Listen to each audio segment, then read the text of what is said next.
Y'all, it's Kyle. I just wanted to jump in here at the very front of this episode to give you a heads up. In this episode, since we are talking about Christmas, we are going to talk about Santa Claus, the Easter Bunny, and the Tooth Fairy. So if you do have little ones in the car, you may want to get them to cover their ears, or to if it's time to go ahead and let them listen. But just do know that there is some discussion about all of them in this episode. I just wanted to give you the fair warning and let you know if you wanted to listen to this one by yourself. Without the kids, I think it's a great episode and it's definitely worth listening to. But wanted to give you a fair chance to go ahead and mute it and switch it to something else if it wasn't time. So anyway, I hope you guys enjoy this episode. It's a great one. We get to talk about Christmas, one of our favorite times of the year. So without further ado, here is the episode about Christmas. Hey, good morning, everybody. This is not Kyle. This is Nick. Welcome to the Walking Together podcast. I'm here with John and Jordan, and this morning we're talking about Christmas because we're getting close to Christmas, and guess what day Christmas is on? Sunday. Yeah, and that's brought up a couple of issues that we're going to talk about today. So let's get started. So what issues does Christmas being on a Sunday bring up for you, John? Christmas being on a Sunday. Well, I'm a pastor, so if the church is doing Christmas services, then our family Christmas routine is kind of flipped up. Yeah, it changes. About, I guess, 2 weeks ago, I realized, hey, Christmas is on a Sunday. Oh, shoot. Christmas is normally not on a Sunday, and if you got kids, all of us have kids, and people have family traditions, and so you have to weigh, some people, I guess, weigh out, well, do we change our tradition or do we not go to church? Right. And it's kind of almost an oxymoron. We're not going to go to Jesus' birthday party on Jesus' birthday. But a lot of people don't think about it like that. They think about, and it opens the door to so many other things, like I just want to add Jesus as a side item, to my meal and not the main course. Think about how like most families celebrate Christmas through gift giving and family get together type situations. How many of those Christmas celebrations actually have Christ at the center of them? Well, so my mom asked, "What are we doing on Christmas?" And I said, "Well, we're going to church." And she was surprised. And I think, Nick, your mom was the same way. Like, there's a surprise. She's like, "What? Y'all have church on Sunday?" I'm like, "Well, yeah, it's Jesus' birthday. Like, why wouldn't we go to Jesus' house for his birthday?" And obviously, the church isn't like Jesus' house, but, I was like, why wouldn't we go to Jesus' house on his birthday? Like, and then she got real convicted and felt bad. She's like, "You know what? You're right." But, yeah, So you're right. Like, have we, it seems like, that unfortunately we've turned, that Christmas has been turned into just a secular holiday where it's just about getting gifts and, getting the good feelings from either giving somebody a gift and or receiving the gift. And obviously everybody likes getting presents. I'm now that it's been, the whole conversation happened for me with my family on Christmas Eve. So it happened 2 or 3 years ago, because my mom's side of the family celebrates Christmas on Christmas Eve night with supper and exchanging of gifts and all that. But I think the reason, the excuse was, well, it's one of the maybe 3 times my family gets together, aunts, uncles, cousins, and all that. And we have Christmas Eve services at 2 on Sunday evening. So that first time it come up, I was like, "Mom, this is..." Like 2:00 in the middle of the night? No, like we eat supper like 6 o'clock at my Oh. grandpa's house, but we have service here at 5:30 and 7 o'clock. Oh, service 2 as in service also, like not So at 2. that conversation came up a Sorry. couple years ago, and it was, having the faith to stick to what's important and what your priorities are. And we've had that whole conversation numerous times of what do you value and does your life reflect that? And this opens up kind of the door to the other side of this conversation of making, thinking long-term and making a decision that is probably going to be abrasive or confrontational at first, but in the long term, it's going to change people's lives. And you can't always process like that because you're thinking about, well, physically right here and right now, I'm having to deal with my mom or somebody in my family, and I don't feel like making them mad or I don't want to hurt their feelings. So I'm just going to do the nice thing and say what they want to hear instead of do the right thing or even loving thing and tell them what they need to hear, which is ultimately our family can get together any day of the week, any time of the year. This is the one time of year where we get to celebrate what God did through Jesus and putting him here on this earth. And I promise you, if you put things in the order they're supposed to be, God will redeem that time you think you're losing or make it even more special when you put things in the right order. And so we had that conversation. We now meet at lunchtime on Christmas Eve. Wasn't a big deal. Nobody really even had a huge problem with it. Nobody cared. And, we started a new tradition. And no, I don't get to see my grandpa or some of those other family members on Christmas Eve, but I see them, like it makes me, they're on my mind more because I know I'm not there. So now I go and see them different. I see them more now than I did that one time a year, which is funny because you're not thinking that way when you make the immediate decision. And so for Christmas, I was talking with Chrissy about, well, we're going to get to church at like 7 o'clock, or I am. And so what are the girls going to do? Well, another decision that could be confrontational. And I was like, well, the whole point of Christmas is that the point is not exchanging gifts. The point isn't Santa Claus. The point isn't tradition. The point is celebrating Jesus. And doing that helps. There's so many things that come out of that are positive. It helps my kids understand the value of it. It helps me and my wife understand the value of it. And so for me, this topic was cool because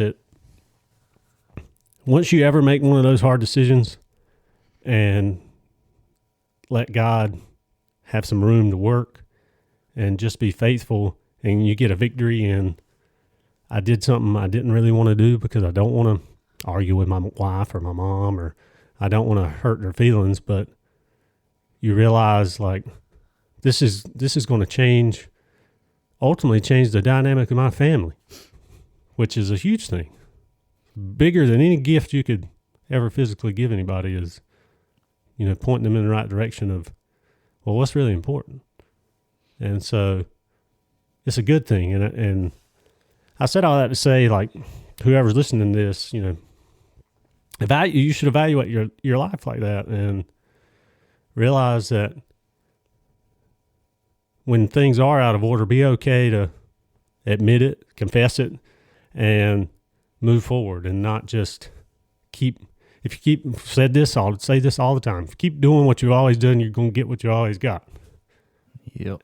And Christmas is just one example of many of why do we do the things we do. I think about I grew up doing traditional American Christmas, right? Like we did the gift giving thing, we did the families coming together, we did all that stuff. And on top of that, I'm from a divided family, right? So my parents were divorced and their parents were divorced. So we were doing Christmas in 6 different places. That sounds so stressful. It was a nightmare because like every year it was like trying to figure out whose house you're going to when and all that. And both my family and my wife's family were the same way in that we were both from divided families like that. So it was like every Christmas we were like all over the place trying to figure out where we're going, who are we going to offend this year. Basically was the thought process. And I didn't even think about, I mean, up until I pulled it up on my phone just now because I remembered it. I saw it the other day. But I didn't even think about like Christ being the center of Christmas until God wrecked me and like just changed my whole thought process about everything. And like prior to that, which was in 2009 that God kind of rocked my world. Prior to that, I didn't even think about that. I was just thinking about the logistics of how we were going to make this Christmas gathering happen and what I was going to get or what I was going to give. And then I remember like God opening my eyes to who he is and me, and it really becoming real to me. And then I remember it wasn't until like 2016 that I stepped back and went, why are we doing all this? Like what is the purpose of what we do with all? And that's when that whole like, you know, I'm the why guy, right? Like that's what you guys keep on bringing that up, that I ask why about everything. That's when that came about, was in 2016 when God kind of opened my eyes and said, ask why. And I started asking why about everything. And in 2016 on Christmas, day before Christmas, I posted on Facebook and I was like, what gift can I give Jesus?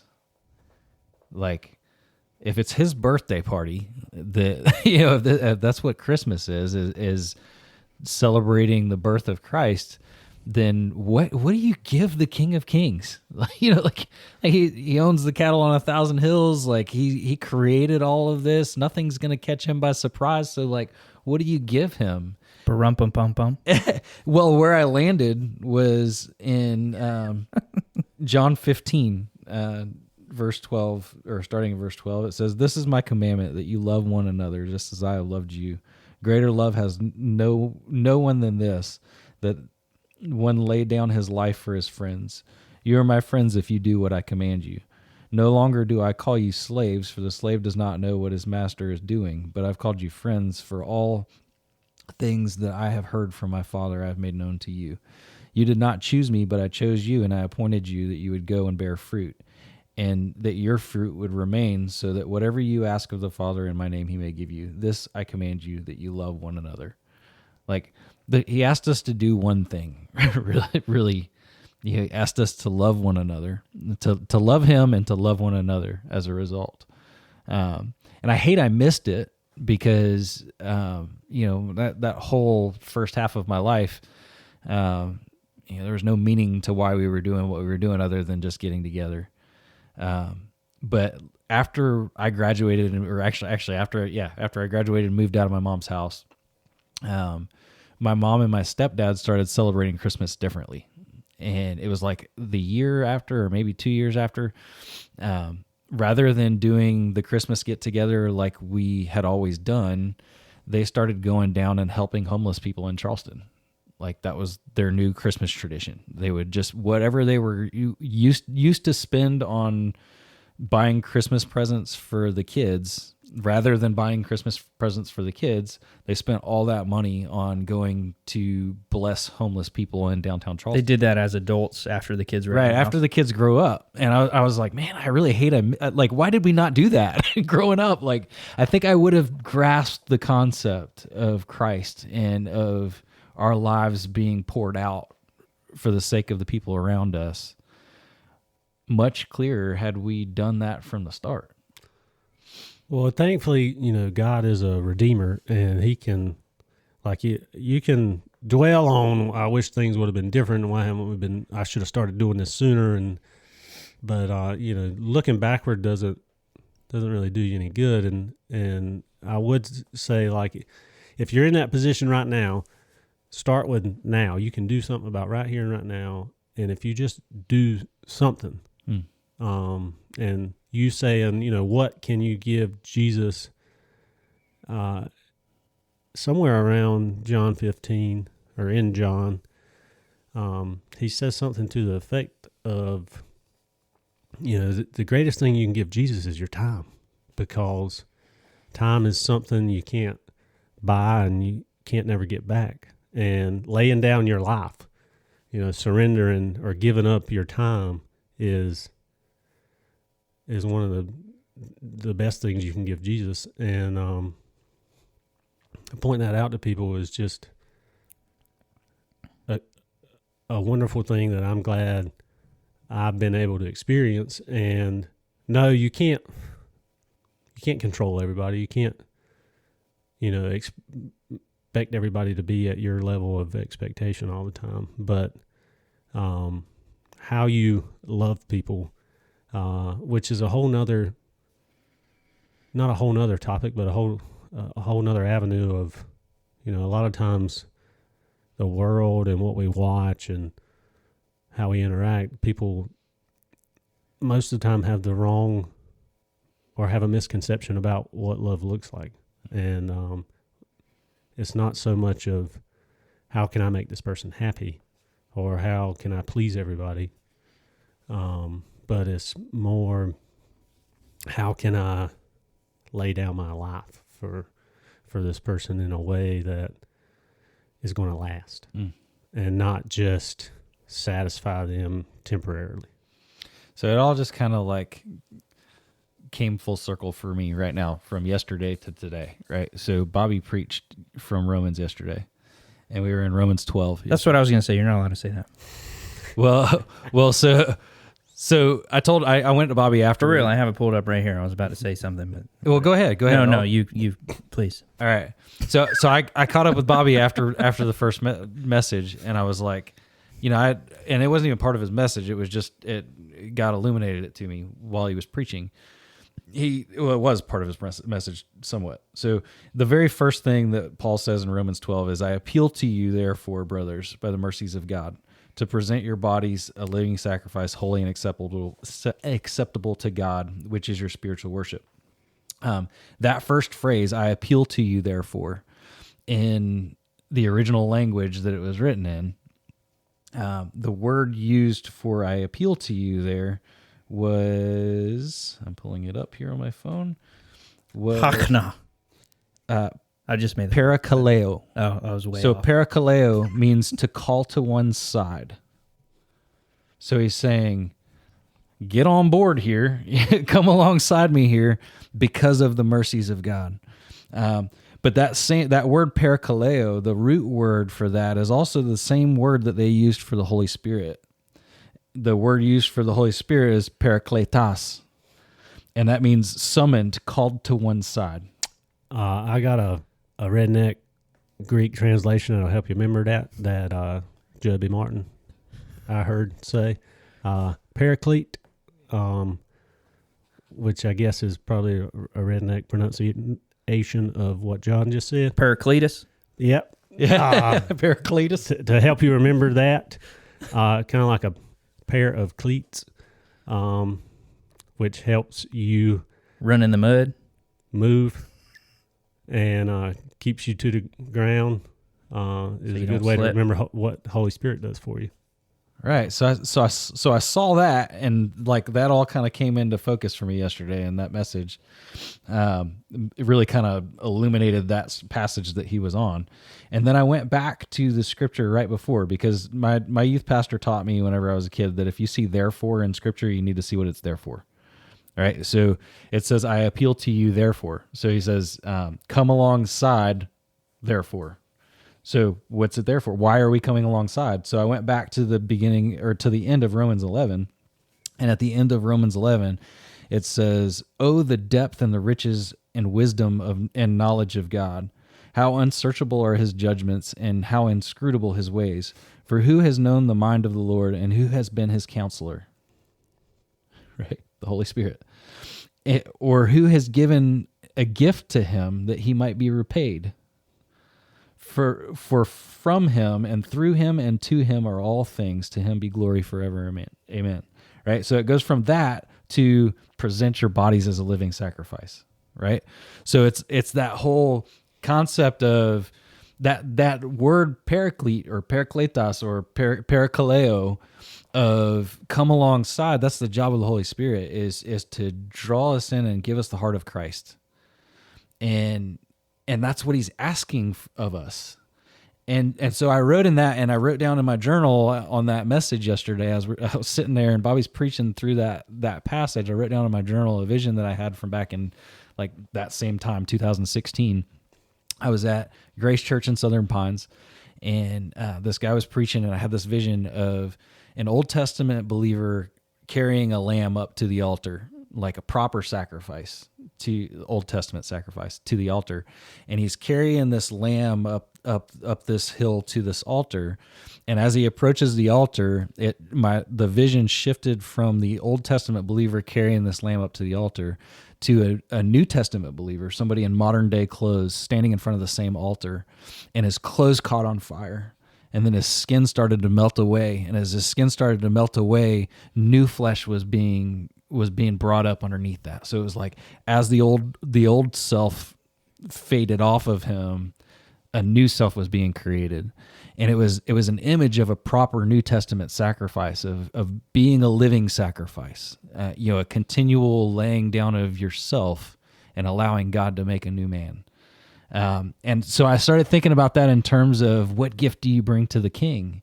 And that's what he asks of us, right? Like it's not like Bobby, I think, put that out awesome yesterday in the message, saying, this isn't about a works thing. This isn't about a trying to do it so that you can, so you can go, ooh, here I achieved this, whatever. Because who can bring a gift to the King? Nobody, right? But what the counselor leads us into is becoming more like Christ, which means laying down our life for the sake of the people around us. Before I comment on that, Jordan, what were you going to say about Romans 12? But I mean, not exactly the same thing, but pretty much the same thing. Like asking him, when you ask the question, what gift could we give to him? I instantly thought of the message on Sunday of offering yourself as a living sacrifice. Like that's the only thing that we can give, because we can't, there's nothing that we can do or do that would, that can allow us to be worthy of salvation. It's only by God's, in view of God's mercies. It's only his mercy. And, giving a gift, like giving something to somebody it's pretty easy to do. Like if you just want to go and give a gift or give somebody money, that's a pretty easy out. You know what I mean? But spending time with somebody, and I'm not just talking about I'm talking about God here, but like spending time with God and spending time with Jesus and actually offering yourself as a living sacrifice, being like, hey man, like, thank you for saving me. It's not really out of duty or out of obligation, but like, just thank you so much. Whatever you want from me, you got it. Like, just like, that's what I would do for my wife or for my kids. It's easy to just give my wife a present or go get her flowers or you act like a bonehead and get in trouble with your wife and you're like, oh, I'm going to go get her some flowers and she'll forgive me. Like, that's an easy thing to do. That's a nice thing. It's not necessarily a kind, but it's easy to do. Like anybody can do that. And not to toot my own horn, but I get my wife flowers fairly regularly. But every time I buy them, it's funny because I'm like up there in the line. I'm like, I bet everybody here thinks I got in trouble. I'm like, I just am gonna get my wife some flowers because she likes flowers. But anyways, like it's not really like. The reason that I do those things or want to spend time with my kids and my wife, it's not because out of obligation or anything. It's just because I genuinely love them and I want to spend time with them. And I would sacrifice I sacrifice my needs and my wants for them all the time. And that's what we should automatically just organically do for God or for Jesus. Since God sent his only son, we're talking about Christmas. This is when Jesus was born. Because of his birth, the only appropriate and Bobby kind of said it. It's not like it's actually I wrote it down. So let me find it. And I was actually paying attention and writing stuff down. Let's see. I wrote a natural physical response makes the most sense to the mercies God has shown. So a physical response of actually laying down your life and actually making it a physical thing and not just an internal. It's easy. It's not easy, but it's easy to make things internal and just say you're sorry and to say all these. You make promises and all these things, but actually have like a physical response to something is what's necessary. I don't know about you guys, but I always grew up hearing the actions speak louder than words type deal. Like our actions speak a lot louder than words. Words are easy, and gifts are easy, but what are our actions actually showing? And I think that's the gift that we can give to God, and it shouldn't just be on Christmas. It should be every day. Yeah, even in that, like that vision of the Old Testament sacrifice, like the lamb was supposed to be a spotless lamb, right? Like it was going to cost them something. It was the nicest lamb in their flock, right? And sometimes they didn't even have a lamb that lived up to what it was supposed to be. They had an out. They had to go buy one, right? Or there was something else they could do too. If Right. they didn't have a lamb, I can't remember. There were other options, Right? for the poor dude that didn't. But to what you were just saying of like, why would you give something cheap to the King of Kings who's given us like the most costly gift? And like you think about the things that he does for us, and that's why it just like blows my mind on a regular basis. You sit back and you think of like, man, all that God had to do to make whatever this blessing is that he just put in front of me was so costly. Like, the forethought that went into it, the orchestration of how he makes everything come together to work to good for those who love him and are called according to his purpose. Like that whole design of how he does that and how he puts these blessings in front of us is so costly. So when we give gifts back to him, I don't want to give him cheap flowers. You know what I mean? Like I want to give him something that is costly. We can't go out and buy, Jesus gifts, right? So that makes it a little bit more direct on what we can do. Like, I think about my kids, and like you go around and you start thinking about what you want to give them because you love them so much, and you're like, I want to give them this and this and this and this and this and this and this, and you can make a long list of all these things, and I don't have it super Rico, so like I'm limited to what I can get, but it's like if you could, and even if you had endless amounts of money, like I don't know how you guys feel, but you'd want to give all your kids all these things or your wife all these things, but even if you gave them all those things, it still couldn't show how deep your love really is for them. Well, just like the flowers, like it's all about only God knows you and your heart, and the heart behind giving the flowers. If you only bought her flowers when you were in trouble, and over time she knows Jordan's going to come home with something to try to pay for whatever he did. And if you only brought flowers and then you didn't spend any time with her, there was no sacrifice, then she would realize your heart wasn't truly that you want to lay down your life for her, but that you're just trying to pay for whatever you did so you can make it right in your mind so you can go back to doing what you want to do, which isn't a sacrifice at all. And same thing with your kids and getting gifts. And I think that's why I didn't realize it until recently, in the last year or two, the verse, about how children are a blessing. The reason they're a blessing is because they give you a little picture of what God did for you. And when you have that child and you experience that love and like, I would do anything for this kid, I would definitely lay down my life for them because I love them. It gives you a physical and spiritual representation of what God did for you. And that's why they're such a blessing, because they're that constant reminder of what Jesus did for you, what God did for you through Jesus. And to me, that's why it's such a blessing, because nobody can take that. And there's nothing material that you can replace that with. So I don't want people to take, we're bashing, getting gifts and making people feel special, but Yeah, I'm excited about getting gifts. I don't know about y'all. so my wife loves, she is very detailed and thoughtful. And when she gives a gift, there's more to it than just, I'm giving you something. There's a reason why. And I love that she puts that, she thinks about all those things. And the whole purpose is to make somebody feel special and let them know, I took time and money out of my resources because I wanted to make you feel special. I wanted to make you feel seen and known. And so that's a wonderful thing. That's part of the reason why we got to where we got, I think, with Christmas.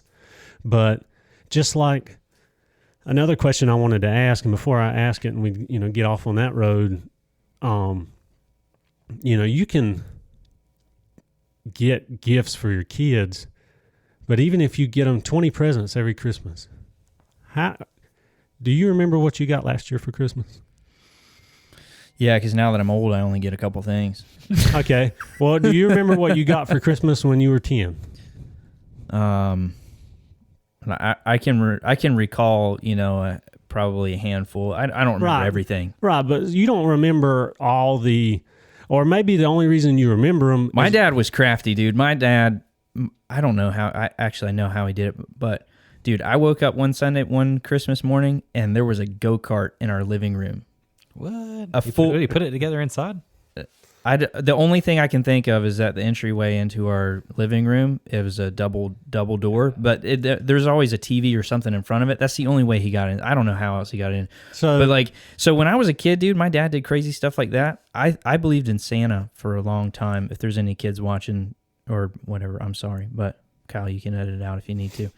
But I believed in Santa for a long time because my dad did some crazy stuff like that. That I was like, elves had to have helped my dad get this goat, Yeah. or it magically appeared in the house. And then I was like, how in the world are we going to get it out of the house? So that's the road we're fixing to go down. But Santa Claus. But I actually do remember a lot of my gifts because my dad, because of the investment he put into. Yeah, it was crazy. And I remember some gifts, but the only reason I remember them is because whoever gave them to me made a big deal about it and spent time with me. And I remember the memory of spending time with that gift and that person more than I do if somebody just gives you something. Yeah. I would say I probably remember most of the gifts that my parents probably gave me because of all that. But I couldn't sit here and tell you my aunts and uncles and my grandparents, I don't remember all that. After a while, they don't mean anything is what I was getting at. Yeah. Just like, if I could come home. I rode the heck out of that go-kart. I'll tell you that much. If I come home every Friday with a Barbie doll for my girls, after a while, Barbie dolls ain't going to mean anything. If you got 100 of them, it's just kind of like, well, here they are. So you're saying I shouldn't get my wife flowers every week? Everybody's different. I can't speak for everybody, but I know, I remember a time in my life before me and my wife had kids, and we were both had salary jobs and made enough money to where we didn't really have to think about spending of groceries or going out to eat, and we'd go out to eat every Friday night. And it got to the point where there was no meaning behind it. Yeah. And it was almost like an expectation. And then I realized, we're wasting money and living above our means. And now that and then by dying to myself and sacrificing and God humbling me and put me in a position where I do have to think about money, when we go out to eat, it's super special.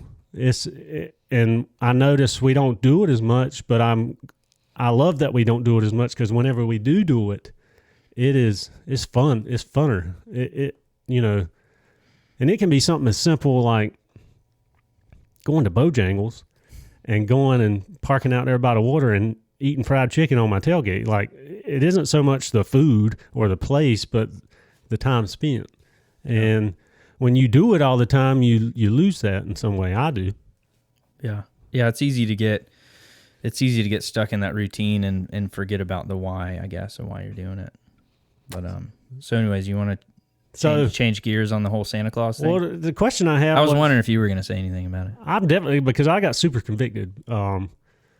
We were at breakfast one Friday, and me and another guy have kids the same age, and we were like, we know we need to tell them. I don't want to keep lying to my kids. How old were your kids at this age? This was 2 months ago. Oh. Yeah. So for those who don't know you, Lainey, my youngest daughter, is 4. So she's kind of borderline at the age of I understand, but I don't really understand, and I can't explain it in a way to where she will. But Olivia's 7, and she understands. How do you explain the lies? Well, here's something that got me. We were eating breakfast, and somebody explained it to me this way. You're lying to your kids about Santa Claus and telling them to believe in it, something that they can see or there's visual representation of, depending on how far you go. And I remember as a kid, like, my uncle would take 2x4s and, like, if it snowed or if there was leaves or pine straw in the yard, would drag 2x4s through the yard to make it look like Santa's sleigh. Would get horse poop and put it out there in the yard like the reindeer had pooped in the yard to make it look like Santa had came. Because deer's poop looked just like horse poop. I guess to a kid, they don't know the difference. Right. So you do that to a redneck kid, and you're like, man, that ain't no deer poop. Ain't deer poop. I've seen plenty of that. But you're lying to your kids in a way about something that isn't necessarily real. And then when they get to an age or a point, you're telling them to believe in Jesus, who is real, but they can't see. Yeah. So how do you rectify that in your mind? And I was like, I'm not going to lie to my kids. And it made me realize Saint Nicholas was a real person who gave gifts to people because of his relationship with God, and it was a good thing. And then people started turned a good thing into a God thing. They made Santa Claus God. And I didn't want to, even though it was a hard conversation with me and my wife, and it was going to be a hard conversation with the kids. And so we prayed about it, and we were like, God, whenever they ask, I'm not going to lie to them. I'm not going to just come out and beat them over the head with it. But whenever it comes up, dear Lord, I pray that you just give us the right words. So they asked yet? Yeah. Oh, okay. And so they know that Santa Claus is mom and dad. And the reason that Santa Claus, we explained St. Nick to them and where it started and how that came to be today. But the whole reason he started doing that stuff was because he realized the sacrifice Jesus made for him, and he wanted other people to see and feel that. So he started, giving gifts to people. So I have kind of a funny story about. So like Kylie, when she learned that Santa Claus wasn't real, how old was she? She was like 8 or 9, somewhere in there, I think. She came to Austin and was like, so the kids at school are saying this, like, what's the truth? And Austin was like, well, here's the truth, and laid everything out for her, right? Well, fast forward a few months, Easter came along, and Austin went and got Kylie and was like, Kylie, I need you to help me to put together these Easter baskets for the younger kids. And Kylie started crying. Because she thought the Easter Bunny was still real. She still thought the Easter Bunny was real. Right, Right. So it snowballed into the Tooth Fairy and the Easter Bunny, and we were like, no, Tooth Fairy ain't real. Ma just wanted to make you feel special. In Panama, they have a ratoncito, a little rat. That's the Tooth Fairy? The Tooth Fairy's a rat, yeah. Nice. El raton. But why would you ask your kids to believe in something that isn't real and then try to convince them something that is real? It's just, you're setting your kids up for failure in my mind. And that goes back to the whole Christmas on Sunday. Like, make a long-term decision or think about long-term, like what you're doing for your family, for your kids, even though in the short term it's going to be painful. Yeah. Because we know that to grow, it hurts a little bit.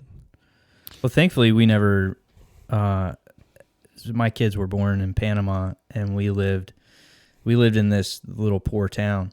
And from the very beginning, Lindsay and I on the first Christmas, we decided that we weren't ever going to do Santa Claus. And the reason that we decided that was because there was a bunch of kids that they didn't get gifts on Christmas. And at that time, I thought that maybe we were going to, I was going to live the rest of my days in this town that we were living in, and my kids were going to grow up there and everything. And the last thing I wanted to do was my kids to get a bunch of gifts from Santa Claus and then them talk to their friends and be like, oh, what did Santa Claus give you? And, little Jose was like, Santa Claus didn't bring me anything. And, and then the kids all bummed because, Santa loves the white kids more than the Panamanian kids. And I was just like, dang, I was like, I can't do that to them. So from, obviously they were babies and, but once they started to get a little bit older, we were able to, we never did Santa presents. And so the only time we had to talk about it is when they heard from somebody else about Santa presents and they looked a little confused. And, and so now we tell our kids to be like, look, they know that it's not real. So our struggle right now is, even though they're real little, and even Raylan, she's 5 years old. It's like, it's up to the parents to tell their kids if they want to do Santa Claus or not. I was like, don't tell any kids. And one of my best buddies when I grew up, like I said, I think I believed in Santa until I was like 11 because my dad did all these crazy things. I was like, there's no way that my dad did this. But my buddy, I get from a very young age, like we were friends from, I don't know, elementary school all the way through high school. And he would always tell me at Christmas time, like, no, Santa's not real. And we had debates. It was almost like a Christian versus atheist debate, on whether or not Santa was real. And I'd be like, no, there is proof. I was like, look, this is this, blah, blah, blah. I was like, I got all this proof. This happened at my house, and my dad said that, Santa did this, or the elves helped him. And, when I wake up in the morning, half the cookie's gone and the milk's gone, and Santa's real. And then my buddy's like, no, dude, my parents told me that it wasn't real. And blah, blah, blah. I was like, well, your parents are, I don't know, it was weird. But yeah, we never had that. I never had to deal with that with our kids. And that was just because of where we just so happened to be living at that time. But yeah, I think to move along this whole thing is like, okay, well, why would we go to church on Sunday now? Okay, we got Christmas falls on a Sunday. And I guess the whole point of this is church on Sunday, or Christmas, going to church on Christmas. So I think that was the last question, right? To wrap it up, maybe. Right. So, yeah. So what's the schedule for Christmas Sunday this week or this year? We're doing all four services, I believe. Yeah. So and the intention behind all four services is, we want to provide everybody an opportunity to worship. And, that's why we do the four services, not so much necessarily because we're overcrowded or, we want to provide people an opportunity to worship whatever time they can get here. And some people, 11:50 is the soonest they can get here because they work or whatever.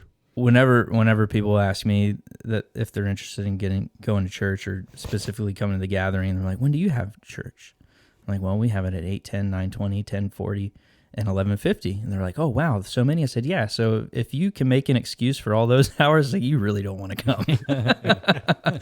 So I like it because it's really easy to make excuses on why you don't do things that are important. And, if you take, just like, I can't remember, you said something earlier about making excuses.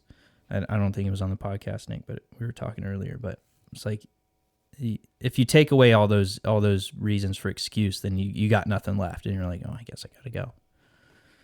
But yeah, I like that we're doing all. I mean, it's something that we're gonna have to talk about and adjust. With the kids. My kids wake up super early anyway, so we'll probably typically we've opened presents by 6 a.m. and.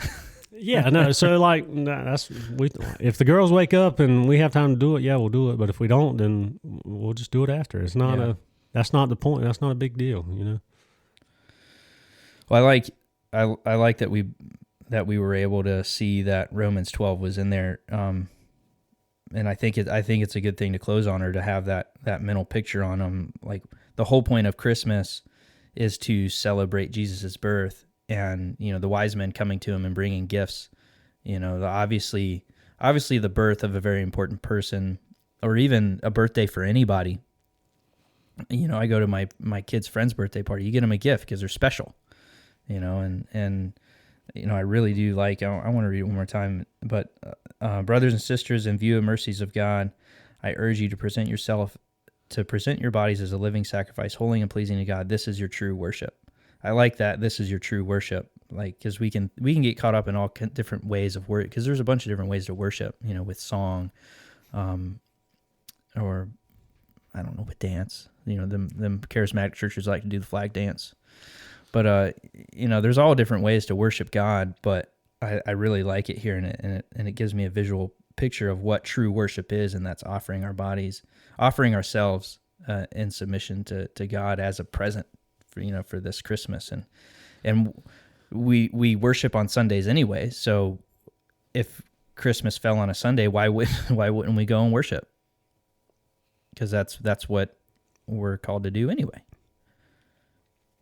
Might as well do it on his birthday. So, just in closing of all that, I love that. I never noticed it before until we started talking about it last week. And in that CSB translation, it says, "In view of the mercies of God." You have to understand that mercy is not getting what you deserve. So, in realizing that God didn't give you what you deserve, but had grace on you, when you view that, and you have to do it in that order. You can't just be transformed, because the verse 2, in view of the mercies of God, present your bodies as a living sacrifice. This is true worship. There, and then in verse 2, be transformed by the renewing of your mind, something to that effect. You can't be transformed until you are in view of the mercies of God. And if you get those things out of order, that's where the works-based faith comes. You got to have the faith first, and out of that produces actions, works. Well, yeah, I'll read it just so we can get it all. It said, verse 2, "Do not be conformed to this age, but be transformed by the renewing of your mind, so that you may discern what is the good, pleasing, and perfect will of God." So by viewing the mercies of God, that we received what we didn't deserve, is that right?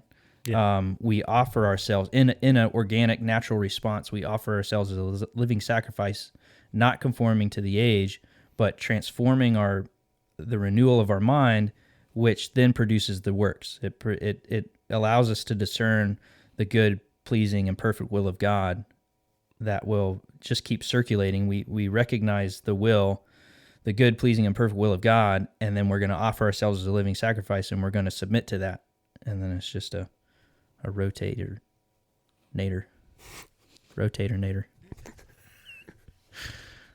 So I hope this has been an encouragement to whoever's listening to it, and a challenge in a way to just be okay where you're at, admit where you're at, and confess that to God.